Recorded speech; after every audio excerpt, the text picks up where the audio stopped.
മുന്നിൽ നിന്ന വ്യക്തിയാണ് ഞാൻ കോട്ടയം ലുലുവിൽ നിന്നും വരുമ്പോഴാണ് ഇതുണ്ടായത്. കിടക്കുകയാണ്. അത് കണ്ട ഞാൻ 2 ചെവി പൊത്തി അലറുമായിരുന്നു ഇപ്പുറത്തെ സൈഡിൽ.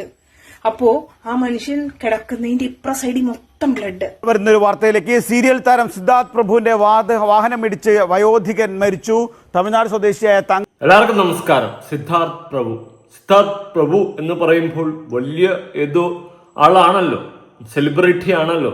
സെലിബ്രിറ്റികൾ പാവങ്ങളെ ഇടിച്ചു കഴിഞ്ഞാൽ സെലിബ്രിറ്റി ഒന്നും പറയാൻ പാടില്ലല്ലോ. അവൻ സെലിബ്രിറ്റി അല്ലേ? എവിടെ പോയി ന്യായീകരിച്ചവരൊക്കെ? ന്യായീകരിച്ച ആൾക്കാരൊക്കെ എവിടെയാണ്? അയ്യോ ഞങ്ങളുടെ സിദ്ധുമോൻ അങ്ങനെ ചെയ്യോ? അയ്യോ ഞങ്ങളുടെ സിദ്ധുമോൻ അല്ല, അത് അബദ്ധം പറ്റിയതാ, ന്യൂ ഇയർ അല്ലേ, ക്രിസ്മസ് അല്ലേ, ആയിക്കോട്ടെ. എവിടെ ന്യൂസ് കണ്ടായിരുന്ന? ആ മോനെ സപ്പോർട്ട് ചെയ്തോണ്ട് വന്ന ആൾക്കാർ ന്യൂസ് കണ്ടായിരുന്ന? കണ്ടു കാണുമല്ലോ. കണ്ടിട്ട് എന്ത് വായിക്കാത്ത പഴം തിരിയിരിക്കുകയാണ്. ഇപ്പോഴും ന്യായീകരിക്കുകയാണോ? അയ്യോ അവന് അബദ്ധം പറ്റിയതാണ്. ഞാൻ അപ്പോഴേ പറഞ്ഞു, നിന്റെയൊക്കെ വീട്ടിലുള്ള ആരെങ്കിലും ആണ് ഇതുപോലെ ഇടിച്ചു തള്ളി ഇട്ടതെങ്കിൽ നീയൊക്കെ എന്ത് ചെയ്യുമായിരുന്നു? കൈയും കെട്ടി നിന്നിട്ട് എന്റെ സിദ്ധുമോൻ, അല്ലെങ്കിൽ അയ്യോ അവൻ അബദ്ധം പറ്റിയത്. അബദ്ധം പറ്റാറുണ്ട്. ആക്സിഡന്റിൽ ആൾക്കാർക്ക് അബദ്ധം പറ്റാറുണ്ട്. എനിക്ക് പറ്റിയിട്ടുണ്ട്.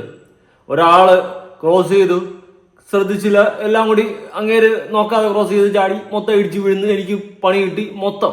2020 നടന്ന സംഭവം. അത് ഞാൻ കള്ളും കുടിച്ചുകൊണ്ടല്ല വണ്ടി ഓടിച്ച, മനസ്സിലായ? അത് അബദ്ധം. പക്ഷേ മനഃപൂർവ്വം നമ്മൾ വരുത്തി വെക്കുന്ന സാധനമുണ്ട്.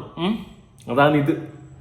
കള്ളും കുടിച്ചും കൊണ്ട് വണ്ടി ഓടിച്ച് ഒരു പാവത്തിന്റെ ജീവനാണ് എടുത്ത, ഒരു കുടുംബത്തിന്റെ ആശ്രയത്തിനാണ് എടുത്തു കളഞ്ഞ. 3 പേരടങ്ങുന്ന ഒരു കുടുംബത്തില് ആശ്രയമായി നിന്ന ഒരാളെയാണ് ഈ നാറ് നശിപ്പിച്ചത്. അവന്റെ കള്ളുകുടി.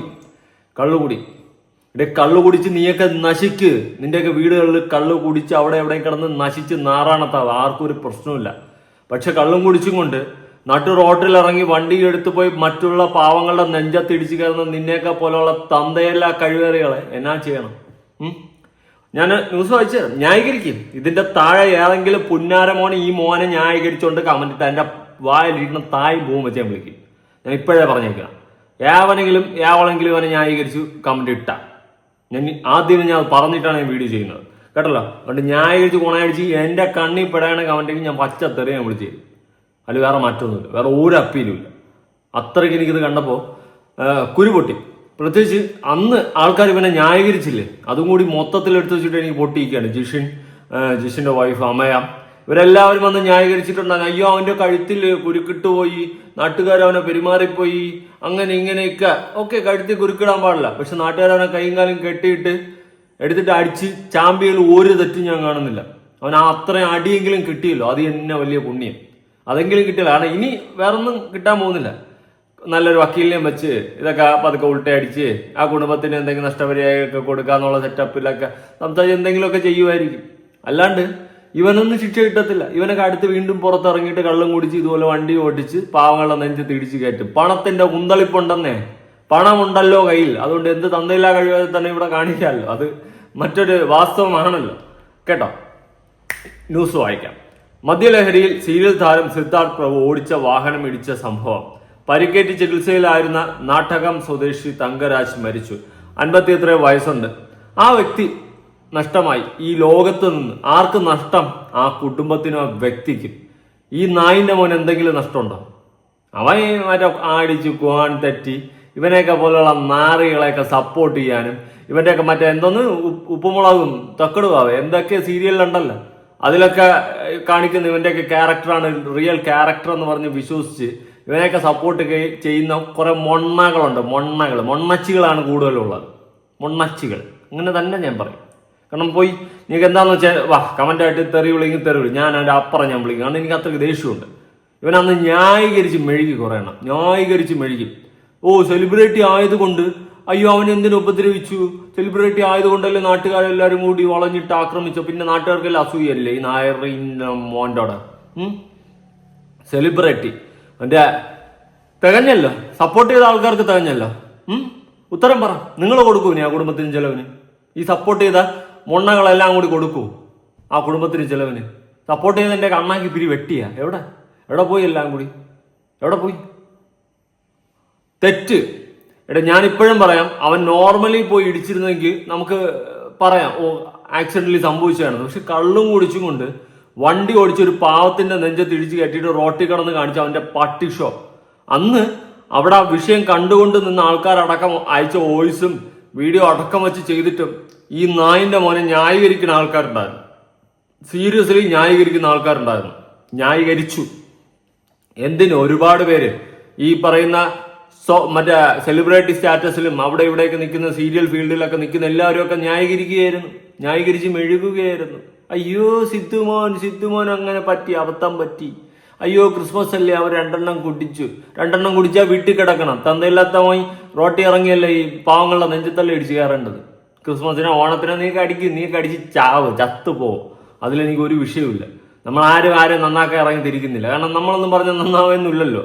നമ്മൾ പറഞ്ഞു നമ്മളെ പിടിച്ച് അമ്മാവനായിക്കളെ. അതുകൊണ്ട് നീ അടിച്ച് തൊലഞ്ഞിട്ട് പാവങ്ങളുടെ നെഞ്ചത്തല്ല ഇടിച്ചു കയറട്ടെ. ന്യൂസ് കൊടുക്കാം. വരുന്നൊരു വാർത്തയിലേക്ക്. സീരിയൽ താരം സിദ്ധാർത്ഥ് പ്രഭുവിന്റെ വാഹനമിടിച്ച് വയോധികൻ മരിച്ചു. തമിഴ്നാട് സ്വദേശിയായ തങ്കരാജാണ് മരിച്ചത്. വിവരങ്ങളുമായി ബിദിനം ദാസ് ചേർന്നു. ബിദിൻ, ക്രിസ്മസ് തലേന്ന് ഉണ്ടായ വാഹനാപകടത്തിന്റെ ദൃശ്യങ്ങൾ നമുക്ക് ഓർമ്മയുണ്ട്. പരിക്കേറ്റ് തങ്കരാജ് ചികിത്സയിലായിരുന്നു. ഇന്നിപ്പോൾ മരണം സംഭവിച്ചിരിക്കുന്നു. എന്താണ് ഇത് ഇനി പോലീസ് പറയുന്ന വിവരങ്ങൾ?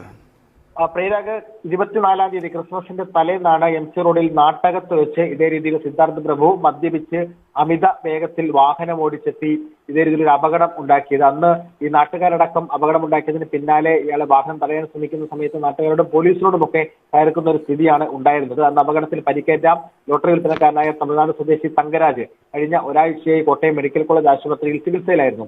അപകടത്തിൽ അന്ന് തങ്കരാജിന്റെ തലയ്ക്കാണ് പരിക്കേറ്റത്. ആദ്യഘട്ടത്തിൽ പരിക്ക് ഗുരുതരമല്ല എന്നൊരു ആശ്വാസകരമായ വാർത്ത ഉണ്ടായിരുന്നു. പിന്നീട് ചികിത്സയിലിരിക്കെ പരിക്ക് ഗുരുതരമാവുകയായിരുന്നു. തലക്കേറ്റ ക്ഷതം പിന്നീട് പലതരത്തിലേക്കുള്ള പ്രശ്നങ്ങളിലേക്ക് കാര്യങ്ങൾ എത്തിക്കുകയായിരുന്നു. കഴിഞ്ഞ 2-3 ദിവസമായി അതീവ ഗുരുതരാവസ്ഥയിലായിരുന്നു തങ്കരാജ് ഉണ്ടായിരുന്നത്. ഇന്ന് അല്പസമയം മുമ്പാണ് തങ്കരാജിന്റെ മരണം സ്ഥിരീകരിച്ചിട്ടുള്ളത്. ഈ സംഭവവുമായി ബന്ധപ്പെട്ട് ഈ അപകടം ഉണ്ടാക്കിയതിന് തൊട്ട് പിന്നാലെ തന്നെ സിദ്ധാർത്ഥ് പ്രഭുവിനെ ചിങ്ങവനം പോലീസ് എത്തി അറസ്റ്റ് ചെയ്തിരുന്നു. അന്ന് സ്റ്റേഷനിലെ ജാമ്യത്തിലാണ് വിട്ടിരുന്നത്. പ്രത്യേകിച്ച് അന്ന് ചുമത്തിയിരുന്ന വകുപ്പുകൾ എന്ന് പറയുന്നത് മദ്യപിച്ച് വാഹനം ഓടിക്കുകയും ഒപ്പം അപകടകരമായ രീതിയിൽ വാഹനം ഓടിക്കുകയും തുടങ്ങിയിട്ടുള്ള വകുപ്പുകളായിരുന്നു. ഇനിയിപ്പോൾ ഈ അപകടത്തിൽപ്പെട്ട ആൾ മരിച്ച സ്ഥിതിക്ക് BNS 106(1) പ്രകാരമുള്ള വകുപ്പുകൾ കൂടി, അതായത് അപകടത്തിൽ മരണപ്പെട്ട സാഹചര്യത്തിൽ അത്തരത്തിലുള്ള വകുപ്പുകൾ കൂടി ചുമത്തി മറ്റ് നടപടികളിലേക്ക് പോകും. എന്ത് വകുപ്പ്, ഏത് വകുപ്പ്? എന്തെങ്കിലും കാര്യമുണ്ടോ? ഒരു കുടുംബത്തിന്റെ ആശ്രയമായിരുന്ന ആ വ്യക്തിയെ തീർത്തില്ല ഈ നായിന്റെ മോൻ. നിങ്ങളൊന്ന് ആലോചിച്ച് നോക്ക്. ഇവനെ ഇപ്പോഴും സപ്പോർട്ട് ചെയ്യുന്ന ഉണ്ടാ ആൾക്കാർ? എങ്കിൽ ഒരു അവാർഡ് തരാനായിരുന്നു. അപ്പൊ അതിനെ തീർത്തിട്ട് എല്ലാം കൂടി കിടന്ന് സത്യം എനിക്ക് അറിഞ്ഞുകൂടാ എന്താണ് ഇവിടുത്തെ ആൾക്കാരുടെ പ്രത്യേകത എന്ന്. ഞാൻ ഏറ്റവും കൂടുതൽ വിഷമിക്കുന്ന ആ ഒരു കേസ് എന്ന് വെച്ച് കഴിഞ്ഞാൽ ആൾക്കാർ ഇവനെ സപ്പോർട്ട് ചെയ്യുന്നുണ്ടായിരുന്നു. ഇവൻ അടിക്കാൻ പാടില്ലായിരുന്നു, അങ്ങനെയാണ് ഇങ്ങനെയാണെന്നൊക്കെ പറഞ്ഞുകൊണ്ട് പല രീതിയിലായിരുന്നു സപ്പോർട്ട്. സീരിയൽ താരമായത് കൊണ്ടല്ലേ അവനെ അടിച്ചത്. ഇവനെ ഞാൻ ആദ്യമായിട്ടാണ് കാണുന്നത്. എനിക്ക് ഈ കിഴങ്ങനെന്ന് പറഞ്ഞുകൂടായിരുന്നു. സീരിയസ്ലി ഉള്ള കാര്യം പറയാം, എനിക്ക് ഇവനെ അറിയത്തൊന്നുമില്ലായിരുന്നു. ഒരു വിഷയം വന്നപ്പോഴാണ് ഇവനൊക്കെ അറിയുന്നത് തന്നെ. എന്തായാലും ഇവൻ എന്ന് പറയുന്നവൻ ഒരു പരമനാറിയാണ്. ഇവനെ ഈ കള്ളു കുടിച്ചുകൊണ്ട് വണ്ടി ഓടിച്ചത് ആദ്യമായിട്ടല്ല, പല തവണ. അത് യൂഷ്വൽ സൈക്കോ അടക്കം വീഡിയോയിൽ പറയുന്നുണ്ടായിരുന്നു. അവൻ കണ്ടിട്ടുള്ള കാര്യം പറഞ്ഞിട്ടുണ്ടായിരുന്നു. അതുപോലെ അവന്റെ സർക്കിളിൽ പലരും അവനോട് പറഞ്ഞിട്ടുള്ള കാര്യം പറഞ്ഞിട്ടുണ്ടായിരുന്നു. പിന്നെ അവൻ നേരിട്ട് കണ്ടു, കള്ളും കുടിച്ച് ആ വണ്ടിയും കണ്ട് എല്ലാം ഇതിനു മുമ്പേ കണ്ടിട്ടുള്ള ഒരാളാണ്. അങ്ങനെ പല രീതിയിൽ ഈ നാറി ആദ്യമായിട്ടൊന്നല്ല സിദ്ധാർത്ഥ് കള്ളും കുടിച്ചും കൊണ്ട് വണ്ടി ഓടിക്കുന്നത്. അപ്പൊ ഇതൊക്കെ സ്ഥിരം പരിപാടിയാണ്. അതിൽ ഒരാളുടെ ജീവൻ പോയി.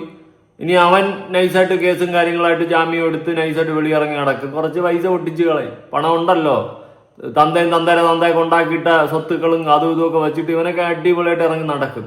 ഇവിടെ പോയത് ആ കുടുംബത്തിനാണ്, ഒരു കുടുംബത്തിന്റെ ആശ്രയത്തിനാണ് ഈ നായിന്റെ അവൻ തീർത്തു കളഞ്ഞ.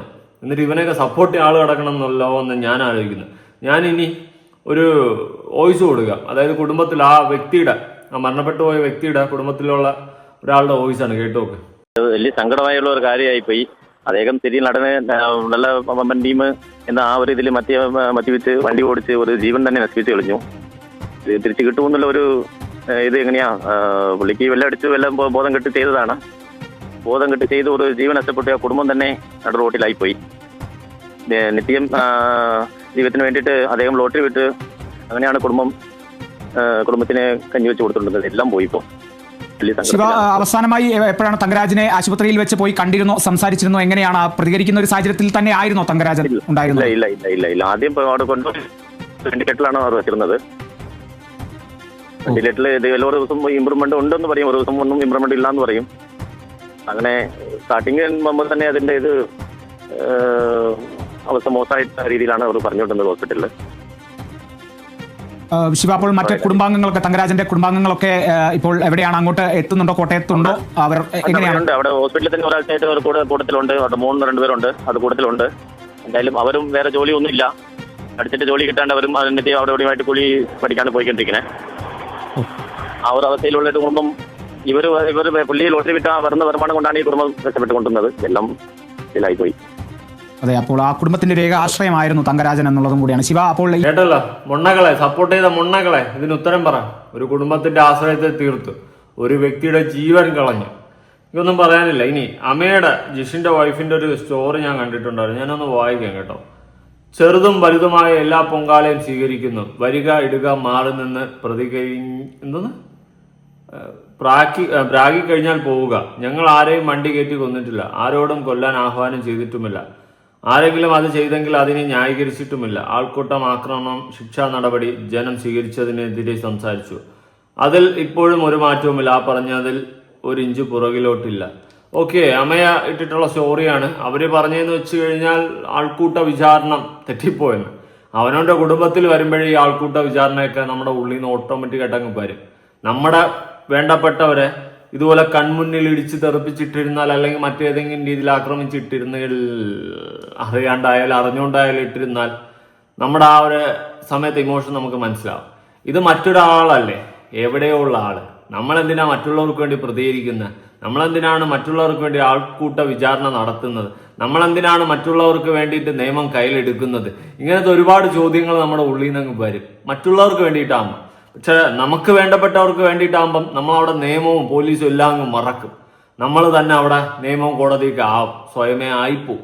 അതങ്ങനെയാണ്. കാരണം നമുക്ക് വേണ്ടപ്പെട്ട ആരെങ്കിലും ഒക്കെ ഇടിച്ചുകൾ ഇടണം, എങ്കിലേ നമുക്ക് ആ ഫീല് കിട്ടത്തുള്ളൂ, നമുക്ക് ആ ഒരു വിഷമം മനസ്സിലാകത്തുള്ളൂ. ഇത് വല്ലവന്റെയും കുടുംബത്തിൽ കിടക്കുന്ന ഏവനം, ഏതോ പറട്ടാക്കളവൻ അല്ലേ, ആ മൈൻഡിലേ തോന്നത്തുള്ളൂ. അല്ലാതെ തോന്നത്തൊന്നുമില്ലടേ. അവനവന്റെ കുടുംബത്തിൽ വന്നു കഴിഞ്ഞാലേ നമ്മൾ ആൾക്കൂട്ട വിചാരണ നടത്തത്തുള്ളൂ. അല്ലാത്ത പക്ഷം തികച്ച് നോക്കിക്കൊണ്ടിരുന്ന് ഗാലറിയിൽ നിന്ന് നോക്കിക്കൊണ്ടിരിക്കാനായിരിക്കും എല്ലാവർക്കും താല്പര്യം. എന്തായാലും കൊള്ളാം, കണ്ടല്ലോ, ആ വ്യക്തി പോയി. ഇനി ആ കുടുംബത്തിനാര്? ആ കുടുംബത്തിന്റെ ഏക ആശ്രയമായിരുന്നു ആ വ്യക്തി. എനിക്ക് തോന്നുന്നു ചിലപ്പോൾ കൂടെ ഏതെങ്കിലും പാവപ്പെട്ട അമ്മച്ചിയോ ആരെങ്കിലും ഒക്കെ കാണും. ആ വ്യക്തിക്ക് 52 വയസ്സായി, കൂടെ ഏതെങ്കിലും അമ്മച്ചിയൊക്കെ കാണും. അവരാ ലോട്ടറിയും വിറ്റ് അങ്ങനെ തട്ടിമുട്ടി ജീവിച്ചു പോകുന്ന ഒരു കുടുംബമായിരുന്നു. തൊളച്ചില്ലേ സിദ്ധാർത്ഥ്, നിങ്ങളുടെ പൊന്നോമന സിദ്ധുമോൻ, ഉപ്പുമുളകും തട്ടിയും മുട്ടിയ ഏതിലൊക്കെ ഉള്ള മോനല്ലേ. ഈ മോനാണ് അമ്മ, ഈ മോനെയാണ് നിങ്ങളന്ന് ന്യായീകരിച്ചത്. അയ്യോ സിദ്ധുമോൻ അവത്തല്ല പറ്റിയത്, സിദ്ധുമോൻ എന്താ അയ്യോ അവൻ ന്യൂ ഇയർ ക്രിസ്മസ് ഒക്കെ ആകുമ്പോ 2 അടിച്ചിട്ട് പോകുന്നുണ്ടെന്നല്ലേ ഉള്ളൂ. അതിപ്പോ തെറ്റൊന്നുമില്ല, സ്ഥിരം പരിപാടിയായിരുന്നു വെള്ളം അടിക്കട്ടെ. അവൻ അടിച്ച് ചാവണയിൽ എനിക്ക് തേങ്ങയില്ല. അതൊക്കെ അവനവന്റെ കാര്യങ്ങൾ. നമ്മൾ പറഞ്ഞു തന്നാക്കാൻ കുട്ടി പിള്ളേരൊന്നുമില്ല, അതുകൊണ്ട് അവനൊക്കെ അടിച്ചങ്ങ് തൊലഞ്ഞ് തീരട്ട്. പക്ഷെ അവന് അടിച്ചും കൊണ്ട് റോട്ടി ഇറങ്ങി ഒരു പാവപ്പെട്ട മനുഷ്യന്റെ ജീവൻ എടുത്തു. അതാണ് ന്യായീകരിക്കുക. അവനവന്റെ കുടുംബത്തിൽ വരുമ്പോഴേ ന്യായീകരിക്കുന്നവർക്കൊക്കെ ഇതിന്റെ ഒരു പൊരുൾ പിടികിട്ടത്തുള്ളൂ. കുറെ നായിന്റെ മക്കൾ ന്യായീകരിക്കാൻ ഇറങ്ങിക്കോളും. ഇതുപോലെ എന്തെങ്കിലുമൊക്കെ വന്നു കഴിഞ്ഞാൽ കുറെ എണ്ണം അങ്ങ് ന്യായീകരിക്കാൻ ഇറങ്ങും. അവിടെ മറ്റേ വകുപ്പ് പിടിക്കും, അവിടെ മറ്റേ നിയമവശം പിടിക്കും, അവിടെ മറ്റേ മനുഷ്യത്വം പിടിക്കും. മനുഷ്യത്വം ഇടിച്ചപ്പുറത്ത് കിടന്ന മനുഷ്യനോട് കാണിക്കണമെന്ന് ആ സ്പോട്ടിൽ തന്നെ കണ്ടുകൊണ്ടിരുന്ന ആള് പറഞ്ഞതാണ്. രക്ഷപ്പെടുമെന്ന് തോന്നുന്നില്ല. ഞാനൊന്ന് ഓയിച്ചു വെച്ചിരുന്നതാ. എന്തോ പറയാൻ, വളരെയധികം വിഷമമുണ്ട് ഇതൊക്കെ കാണുമ്പോൾ. സീരിയസ്ലി നല്ല വിഷമം തോന്നുന്നു. എന്താ ഇവിടെ നടക്കുന്നത്? ഇതിനൊക്കെ പോട്ടെ, നിയമത്തിന്റെ വശത്തു നിന്ന് ഇവനൊക്കെ ചാടിപ്പോവാനുള്ള എല്ലാ വകുപ്പുകളും ഉണ്ടാവും. പക്ഷേ ജനങ്ങളുടെ ഇടയിൽ കൂടി അവൻ സെലിബ്രിറ്റി ആയതുകൊണ്ട്, അവനൊരു സീരിയൽ നടനായതുകൊണ്ട് അവനെ സപ്പോർട്ട് ചെയ്യാൻ ആള് കിടക്കുന്നുണ്ടല്ലോ എന്നാണ് ഞാൻ ആലോചിച്ചത്. ഇപ്പൊ ജിഷിനായിക്കോട്ടെ, അമ്മയായിക്കോട്ടെ, വേറെ എത്രയോ കേസുകൾ വരുന്ന സമയത്ത് അവർ പ്രതികരിച്ചിട്ടുണ്ടോ? ഇല്ല.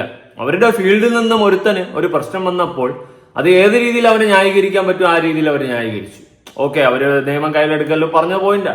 പക്ഷെ നമ്മളൊന്ന് ആലോചിക്കുക, നമ്മുടെ വീട്ടിലുള്ളവരാണ് ഇതുപോലെ ഇടിച്ച് കിടത്തിയിരുന്ന, ചോരയെ കുളിപ്പിച്ച് കിടത്തി കഴിഞ്ഞാൽ നമ്മൾ ഇതേ ന്യായീകരിക്കും? അതാണ് എന്റെ ക്വസ്റ്റ്യൻ. മനസ്സിലായി കാണുമല്ലോ. എനിക്ക് സത്യം പറയാൻ വിഷമമുണ്ട്. ഞാൻ അന്നും ഈ വ്യക്തിക്ക് എന്ത് സംഭവിച്ചെന്ന് പറഞ്ഞാൽ എന്റെ സർക്കിളിൽ കൂടിയൊക്കെ ഞാൻ കുറച്ചൊക്കെ അന്വേഷിച്ചായിരുന്നു. എനിക്ക് കോണ്ടാക്റ്റിലൂടെ എങ്ങനെയെങ്കിലുമൊക്കെ എത്തിപ്പെടാൻ പറ്റിയ സ്ഥലങ്ങളിലൂടെയൊക്കെ അന്വേഷിച്ചിരുന്നു. അന്വേഷിച്ച സമയത്ത് ക്രിട്ടിക്കൽ സ്റ്റേജ് ആണെന്ന് അറിഞ്ഞിട്ടുണ്ടായിരുന്നു. പിന്നെ ഞാൻ എടുത്ത് വെച്ച് അത് വീണ്ടും കണ്ടന്റ് ആക്കാൻ ശ്രമിച്ചില്ല. പക്ഷെ ഇന്ന് ആ വ്യക്തി, ഇതിപ്പോ ഞാൻ ന്യൂസ് വഴിയാണ് അറിയുന്നത് കേട്ടോ, ഞാൻ അല്ലാണ്ടല്ല അറിഞ്ഞ, ന്യൂസ് വഴി കണ്ട സമയത്ത് ഞെട്ടിപ്പോയി. പെട്ടെന്ന് ഒന്നും പറയാനില്ല. ഇവനെയൊക്കെ ന്യായീകരിച്ച് സപ്പോർട്ട് ചെയ്യണന്മാരാണ് മടൽ വെട്ടി അടിക്കേണ്ടത്, അല്ലാണ്ട് ഒന്നും എനിക്ക് പറയാനില്ല. അന്ന് അവിടെ പ്രതികരിച്ച ജനങ്ങൾ, ആ പ്രതികരിച്ചതെങ്കിലും അവന് കിട്ടിയല്ലോ, അതിനപ്പുറം ഇനി അവനൊന്നും കിട്ടാൻ പോകുന്നില്ല, കിട്ടത്തുമില്ല. ആ പ്രതികരിച്ച ആ പ്രതികരണത്തിൽ മാത്രമേ അവന് കിട്ടിയിട്ടുള്ളൂ. ഇനി നിയമത്തിന്റെ വശത്തുനിന്ന് ജാമ്യങ്ങളും കാര്യങ്ങളും ഒക്കെ വാരി കൂട്ടിക്കൊണ്ട് ഇറങ്ങി പോരാൻ പറ്റും സുഖമായിട്ട് പുല്ലുപോലെ.